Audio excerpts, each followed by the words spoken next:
Ang galing ng paggawa nito.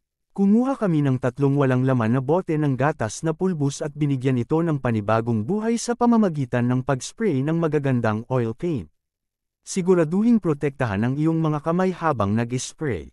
Pagkatapos matuyo ang pintura, gumamit kami ng marker at pintura para iguhit ang nakakatuwang mga mukha sa mga ito.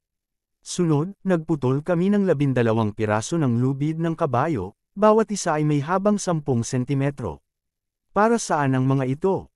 Makikita mo na. Kumuha din kami ng 12 plastik na bote, sinunog ang mga ito ng butas gamit ang isang electric iron, at inikutan ng lubid at sinigurado ito ng hot glue. Pagkatapos, gumawa kami ng 4 na butas sa aming mga pinintura ang bote ng gatas na pulbos at inikabit ang mga lubid.